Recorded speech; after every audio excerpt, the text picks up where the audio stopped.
بسم الله الرحمن الرحيم الحمد لله رب العالمين والعاقبة للمتقين ولا عدوان إلا على الظالمين والصلاة والسلام على سيد الأولين والآخرين سيدنا محمد وعلى آله وصحبه أجمعين ثم أما بعد. روى البخاري ومسلم عن أبي هريرة رضي الله تعالى عنه وأرضاه that the Prophet sallallahu alaihi wasallam said, in a nation before us, a man purchased a real estate or a building from another. As he moved in and he was making some remodeling and construction, he found a treasure was buried in this building. Jarrah, full of gold. A huge pot full of gold. So he dug it out and he went to the seller and he said, I found this in your property. This is yours. And I want you to pause for a moment and think about it. If this situation took place with you, if you sold a house or a store, then somebody comes later on and says, I have found this watch in it. What would you do? I'm not talking about a treasure, a watch, or something insignificant. What would you do? Thank you, sir, jazakallahu khairan. Right? You will take it. So the seller said to him, well, I have sold you the house already. It is not mine. Now it is yours. He said, no, I cannot take it because I only bought the house and I did not strike a deal over the gold. The gold is yours. So they reached to the point that they disputed. Every one of them is insisting that the gold is not mine, rather it's yours. To the extent that they sought the judgment of a third person, of a wise, knowledgeable man. So he asked them both whether they have children. So the buyer said, yes, I have a daughter. And he asked the seller, he said, yes, I have a son. So when he found that they were both at the marriageable age, he said, marry the son to the daughter and give them the treasure. So this way it will be distributed. This is a sound hadith.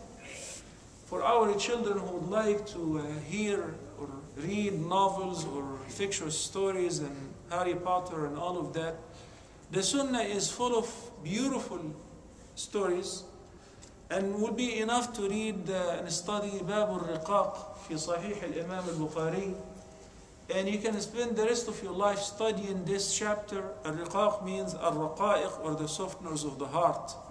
So you can enjoy studying them and teaching them to your family members and so on. So anyway,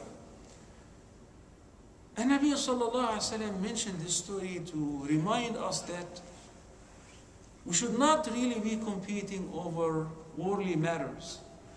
Rather, one should be very careful before stretching out his hand to reach something which is either haram or not his, or even may have some doubt in it. فَمَنِ اتَّقَى الشُّبُهَاتِ فَقَدْ اسْتَبْرَأَ لِدِينِهِ وَعِرْضَهُ. He did not say with regards to the doubtful matters, it's okay. You know that there is black and white, and in between there is a gray area. These are the doubtful matters. So, and Nabi sallallahu alaihi wasallam said the doubtful matters did not say that they're okay.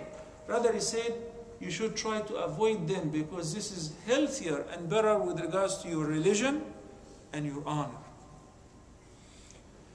Once the Nabi sallallahu alaihi wasallam was judging in a case between two companions. They were disputing over a property. Everyone claims it's his.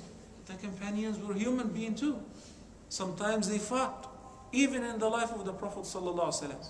That was a process of developing the true unity and the true brotherhood. So no one should imagine that they were angels or they were born rightly guided. No, Abu Dharr al-Ghifari, and whom the Prophet ﷺ praised him a lot, happened to err a great error concerning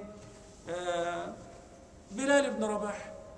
What did the Prophet ﷺ tell him? He told him that, Ya Abu Dharr, innaka mru'un fika jahiliyyah. Subhanallah. On one hand, he praises him, and on the other, he said, you still have and maintain some of the traits of jahiliyyah, ignorance, before Islam. So immediately he rectified his mistake and he corrected himself in a fantastic way. So as-Sahaba, sometimes they have disputes. So they have taken their disputes to the Prophet sallallahu alaihi wasallam.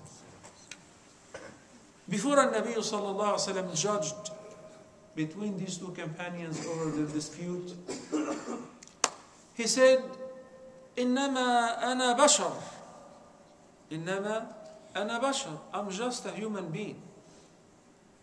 And I judge between you according to the evidence of what you present.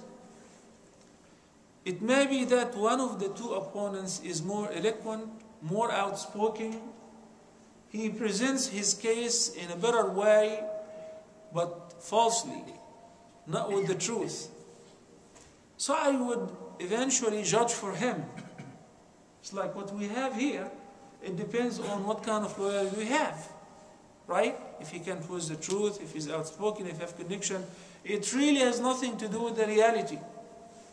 إِنَّمَا أَنَا بَشَرٌ I judge between you according to the evidence which you guys present.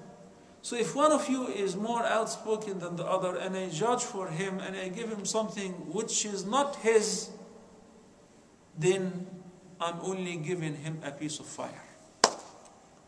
So let him take it or leave it. When the two opponents, when the two companions heard this message that if I judge for your benefit and I give you something which Allah knows best that it shouldn't be yours, then I'm only giving you a piece of hell. Every one of them said, Ya Rasulullah, I don't want it, give it to him. I'm not now they're fighting. Now everybody says, no, I'm not, it's not mine, it's his. And the other says, no, it's rather it's his. Why? After recognizing the reality of this life.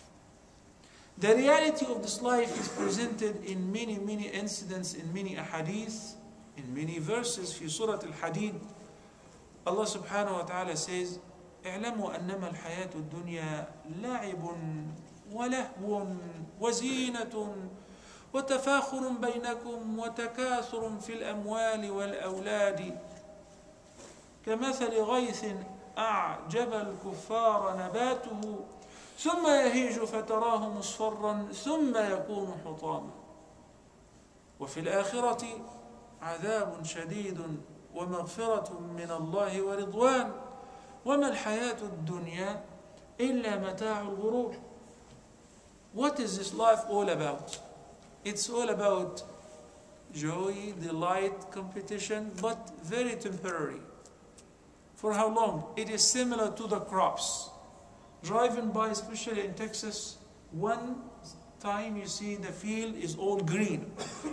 The next weekend you're driving by and it is all straw, yellowish, dry. Then a few days later, it is gray once again. Subhanallah, this is life, cycle. So since you're not lasting here, why are you trying to build and establish like you're living forever? What's needed from the believer is to keep balance. اعمل لدنياك كأنك تعيش غدا واعمل لآخرتك اعمل لدنياك كأنك تعيش أبدا واعمل لآخرتك كأنك تموت غدا. If one can keep this balance, then we will be successful.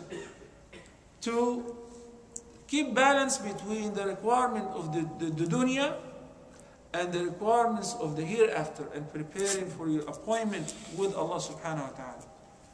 That's why the Nabi sallallahu alayhi wa sallam said,